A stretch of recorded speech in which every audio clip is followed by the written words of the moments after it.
आपल्या सर्वांचा माझ्याशी परिचय आहे. जी राणे हे उपस्थित आहेत, तसेच आमचे सगळे ज्येष्ठ पत्रकार आणि ह्या इकडे असलेले सर्व पदाधिकारी. खरं तर आपण गेल्या या 12 दिवसाच्या 14 दिवसाच्या कालावधीमध्ये बघितलं असेल की वेळोवेळी प्रेस कॉन्फरन्स घेऊन आम्ही अनेक पत्रकार परिषदेमध्ये दाखवलेले आहे की ठाण्या परिसरामध्ये कशा पद्धतीने कोड ऑफ कंडक्ट हा फॉलो केला जात नाही. प्रत्येक वेळेला आम्ही दाखवून दिल्यानंतर काहीतरी थातूरमातूर कारवाई करायची, अशा पद्धतीचे अनेक किस्से या इकडे आपल्याला या ठाणे मतदारसंघामध्ये आणि खास करून कोपरी पाचपाकडीमध्ये दिसून येतात. पण आज काही गोष्टी त्याहून पलीकडे जाऊन काही गोष्टी घडलेल्या आहेत, जे मी प्रतीकजी राणे यांना विनंती करेन की त्यांनी त्याचं मला सगळं सांगावं आणि त्यानंतर मी माझं भाष्य करेन. नमस्कार. आज टपाली मतदान हे जे कलेक्टर ऑफिस मधून आपलं जे आयटी आहे, जे कोपरी पाचपाकडीचं विधानसभा मतदारसंघाचा जो काही हब आहे, तिथे ह्या टपाली मतदानाच्या पेट्या या लिफाफ्यासहित येतात. तर त्या आल्यानंतर पहिली गोष्ट म्हणजे आम्हाला कळवलं नाही की त्या येणार आहेत. तिथे आम्ही अवधानाने तिथे गेल्यावरती आम्हाला गेटवरती सांगण्यात आलं की बाबा तिथे ज्या लिफाफे आहेत मतदानाचे ते आलेले आहेत, तर तुम्ही कृपया चौकशी करा, बघून घ्या. तर आम्ही जेव्हा आतमध्ये गेलो तेव्हा आम्हाला पूर्णपणे ते लिफाफे त्या पेटीच्या बाहेर दिसले. ओके, त्या लिफाफे येतात टपाली मतदानाचे, त्या लिफाफ्यावरती सील असतो. तो कुठल्याही लिफाफ्याला सील नव्हता आणि ते लिफाफे हे एखाद्या पेटीमधून साईडला काढून ठेवले होते. तर ह्याच्यामध्ये नक्कीच काही ना काहीतरी फेरफार केला आहे अशी आम्हाला शंका आहे आणि त्याचं पत्र आम्ही हे निवडणूक अधिकारी यांना दिलेलं आहे. ठीक आहे. दुसरी गोष्ट की आम्ही वारंवार दुबार मतदान हे जे झालेलं आहे हे वारंवार आम्ही निवडणूक अधिकारी कलेक्टर यांना कळवलेलं आहे, पण त्याबाबत निवडणूक आयोगाने कुठलीही काळजी घेतली नाही आणि सर्व दुबार मतदारांनी हे मतदान केलेलं आहे. ठीक आहे.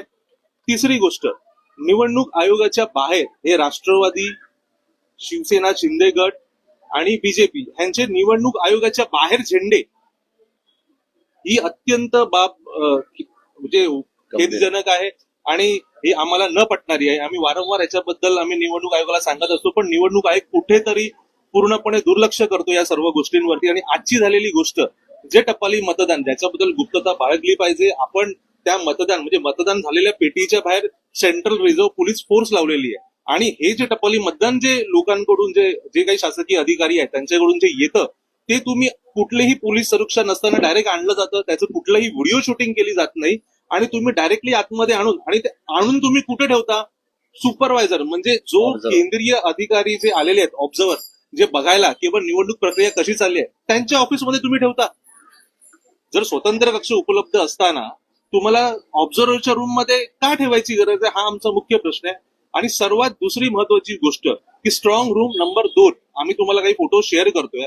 त्या स्ट्रॉंग रूम मध्ये ना जो दरवाजा असतो त्याला आमच्या सह्या घेतल्या जातात की बाबा हे आणि आम्ही तिथे तारीख आणि वेळ लिहितो की बाबा हा दरवाजा आम्ही ते बंद करतो.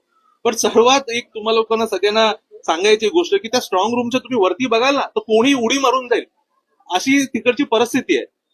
ते तुम्हाला आम्ही सर्व फोटो तुम्हाला आणि जे काही पुरावे ते आम्ही तुम्हाला सगळ्यांना देतो. पुढे केदारजी दिघे साहेब याचं मी हे बोलत असतानाच या पत्रकार जे आपला जो व्हॉट्सअप ग्रुप आहे जिथनं मी तुम्हाला मेसेज पाठवतो त्याच्यामध्ये मी ऑलरेडी फोटोज आणि व्हिडिओज पाठवलेले आहेत. हे अत्यंत खेदजनक जरी असली तरी मला असं वाटतं लोकशाहीचा विश्वासघात केल्यासारखा आहे.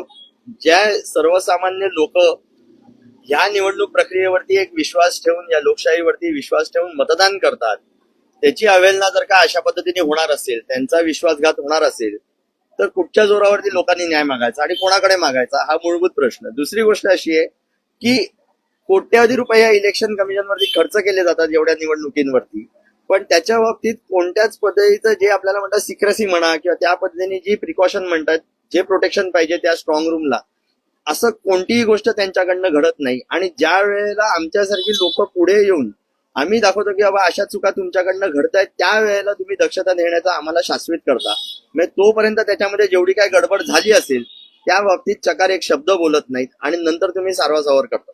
मला सांगण्याचा उद्देश असा आहे आणि हा मेसेज मी लोकांपर्यंत पोहोचवू इच्छितो, नुसतंच ठाण्या आणि कोपरी पाचपाकडी नव्हे तर उभ्या महाराष्ट्र आणि देशभर, की अशा अनेक ठिकाणी अशा घटना घडल्या असतील जिकडे अशा पद्धतीचं मतदान झालंय, ते जे एन्व्हलप्स मध्ये येतात ते एन्व्हलप सील्ड नाहीयेत, तर तर सर्व पक्षातील कार्यकर्त्यांनी पदाधिकाऱ्यांनी याची दक्षता घ्यावी, कारण की उद्या जर का काउंटिंग आहे आणि त्या अगोदर जर का अशा पद्धतीचे कोणतेही फेरफार तिकडे झाले असतील, कुठेही चेंजेस झाले असतील, काय टॅम्पर केलं गेलं असेल, तर याची जबाबदारी निवडणूक अधिकाऱ्यांनी घेतली पाहिजे.